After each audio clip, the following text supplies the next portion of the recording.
Good afternoon, this is David Wendell with Bushcraftonfire, and we're pleased to be with you for another video. I've been watching a lot of videos, and they sell fire tinders, surefire tinders that guarantee you're going to get a fire. And it seems that they cost about 30, 40, 50, 80 cents a fire tinder. What I want to do is show you what we've been using that cost virtually nothing, just a couple of pennies to make each fire tinder. And they are every bit as good, maybe even better. We've clocked some of these at 15-20 minutes burn time. So we're going to need two items to do this, and Du's going to help me with this today. The first thing that we're going to need is cotton balls, pure cotton balls. Now we've tried this with different things like cotton from tampons and different things. The balls work the best, and I'll show you why later on. But you want to make sure that it says 100% pure cotton. Okay, you don't want anything. You can also try lint if you want to do this, but the cotton balls is what we're going to use. The other thing is natural beeswax. Now you can buy any kind of wax. We use beeswax because a good friend of mine, Pat Rohrman, gave us some, and so we're going to cut some of this down and melt it, put it on to these cotton balls, and show you how they burn. So I'm going to send this over to Du. He's going to show you how to melt the wax down safely. We're going to be working inside today because it is raining outside, pretty heavily raining. So he's going to show you how to melt this down inside over a stove safely, and then we'll be back to show you how to make the balls. Alright, what I've done is I've got some water in a pan here, and we're going to use a double boiler method. That way you don't light the wax on fire, which it would happen if you did it just on the element. Now I'm just going to put this can in and put some of this wax in here so it starts to melt down. It'll start melting down pretty fast once it gets in there.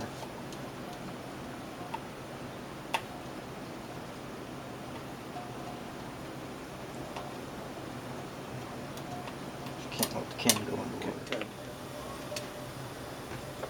Alright, it's starting to melt down pretty good in here. I'm just going to move it around a bit with a stick so it doesn't ruin any spoons. And we just put this in a old Monster can. And it works good. A tin can, like a vegetable can, works good too. You have to be careful with Monster cans. They have a dome on the bottom of them that when the water starts boiling wants them to tip.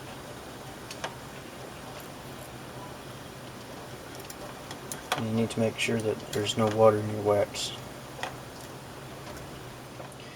Alright, this wax is just about ready here. We've got some lumps in the bottom of it still that are trying to melt down. And after it turns to liquid, we'll be moving it over to the table where we've got our cotton balls. We have our hot wax here. It's all melted down, and we've got our cotton balls. Now you don't want to pull the cotton balls apart. You don't want to flatten them out. You don't want to roll them up. You want to use them the way they are, and there's a reason for that we found. So what I'll do, I'll just grab the cotton ball, dip it in very quickly as I can, and set it aside. I'm not getting the entire cotton ball, as you can see, just about, but not quite. And the reason for that is because wax is pretty hot, and it's getting all over my hands here. We're trying to do this to get a thinnish coating. We are going to seal the wax or the cotton ball inside the wax, but we don't want it to soak totally in through the wax. Now I've been asked about using Vaseline with these as well, and we found they don't burn as well. They just don't work properly. So we don't use the Vaseline. If that's what you want to do in yours, that's fine. You know, all different people use different things and they seem to work. But again, one quick dip into the wax, and then we pull it out, and you can see that part of the cotton ball is not quite done. So we're going to go back in a few minutes after this dries down a bit, and we're going to put that other part in. So as soon as we get these dried up to where we can finish it, we'll be back with you, and we'll show you how these burn. We had to melt down just a wee bit more wax. I would say it takes about a third of a Monster can to do 10 cotton balls here. So what we're going to do is now hold these, and these have hardened in the meantime. we're going to take these and dip them in the other way. Again, very quickly. Make sure that it overcoats the piece of wax that you had done before so that it's totally covered. What this will do is keep any moisture from getting inside your cotton balls later on and ruining your cotton balls or getting them wet to where you would have to to where you'd have to let them dry out before you could use them. So this one I dropped in there by mistake. Got wax all over me. Didn't feel very good, but it's all good. Anything for you guys for a video, eh?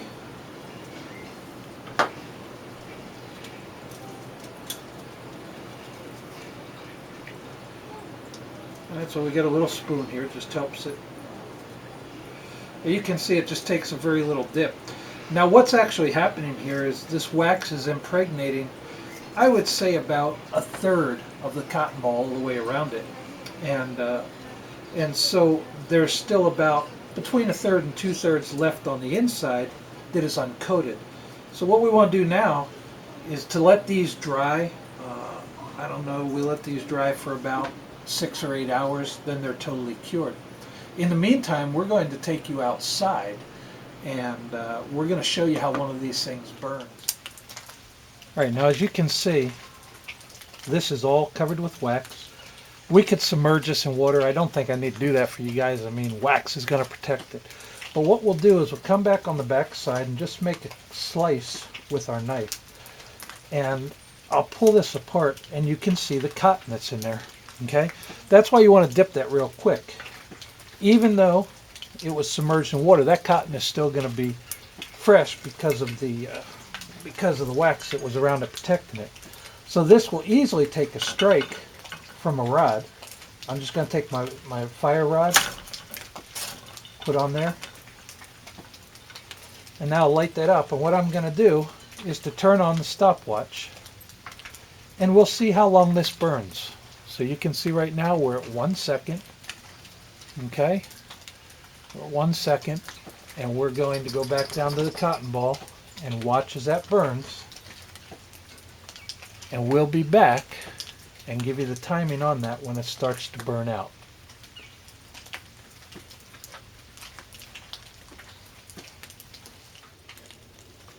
Okay, as you can see, we're right at about 6 minutes and 15 seconds, and that is still burning very, very strongly. So you have plenty of time to make a fire here. There's no rush. This was a very small cotton ball, but I would imagine this is probably going to go at least another 5 to 6 minutes. So when we get down to the time where it's burned out, and again, we're not letting this run right through because 15 minutes of a cotton ball burning is not really exciting YouTube. But we're going to let this go for a while. You can see that it's burning strong, that it's burning very hot, and would easily light any kind of small dry tinder. If I put tinder in here, which I don't want to do because I'm trying to give you an idea how long that cotton ball goes, that tinder would actually get that wax on it and burn even hotter. So we'll be back with you when we get a little bit more into it. Alright, as you can see, this is still burning. It's starting to die down a little bit. The amount of burn on each one depends on how much wax you have on there as opposed to how much cotton. You only need enough cotton inside left to really light it up good. Once it is lit, then the impregnated cotton with the wax will burn for a long, long time. But this is starting to die down, so in all fairness, get Tim to tell me where to get this.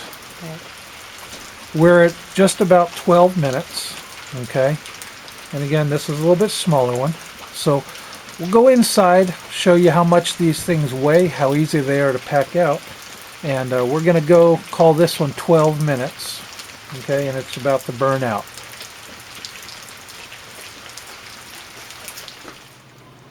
Okay, so our finished cotton balls, we're just going to put those into a bag. It can be a plastic bag because it doesn't really matter. You do want to let them get rather hard, and I can put this right in my kit. This is 10 cotton balls. You can see it doesn't take up much room at all.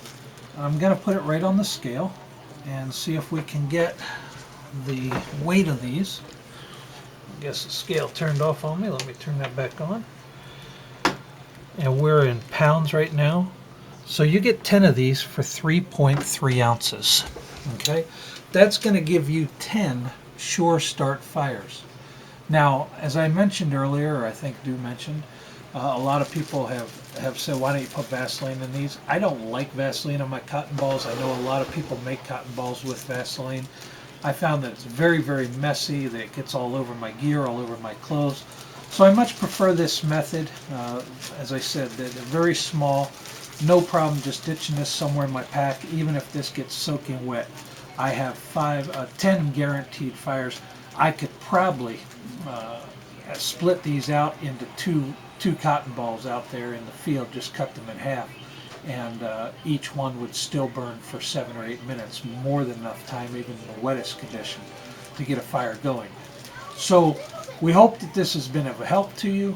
What we carry in our e-kits to start sure fires in very wet conditions. This is David Wendell of Bushcraftonfire, and we hope you have a great day. Thank you for viewing this video with us, and we'll see you soon.